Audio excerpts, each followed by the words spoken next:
Critics are challenging elements of a new property insurance incentive program nearly 3 months before the program is set to launch. But as Maddie Kurth reports, the state insurance commissioner stands firm in his defense of the plan. Nobody should be risking their lives to prove that they are worthy of their government's investment.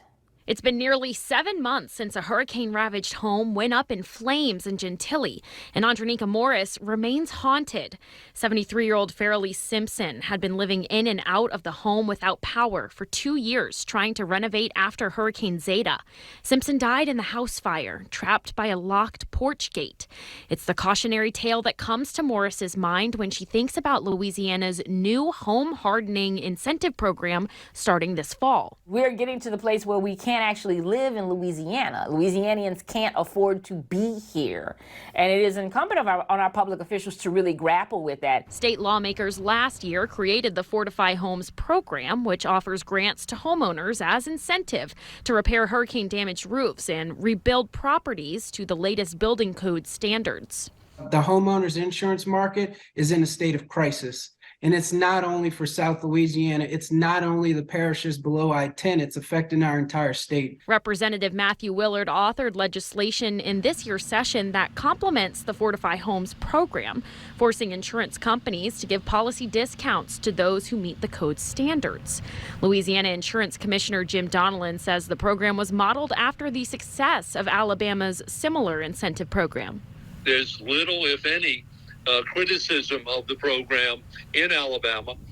They heralded it as a great success. And this seemed like the perfect first step.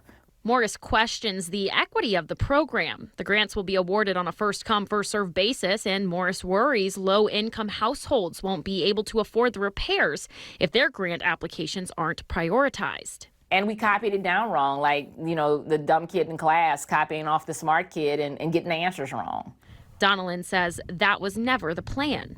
Alabama, like our version, does not envision a means testing for the program.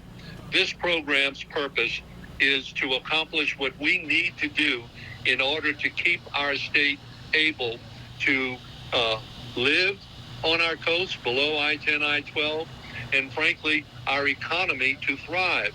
State Representative Richard Nelson says the plan will need revisions to remain sustainable. How many houses are in Louisiana? And we're talking about, $30 million at $10,000 a roof. It's, 3,000 roofs or something like that, right? So, I'm from Mandeville. That's maybe like half of Mandeville. So, at the end of the day, it's not going to address the wider crisis here.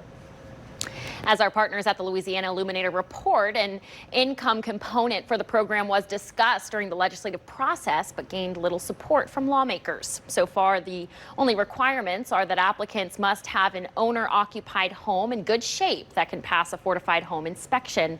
Applications are set to open October 1st.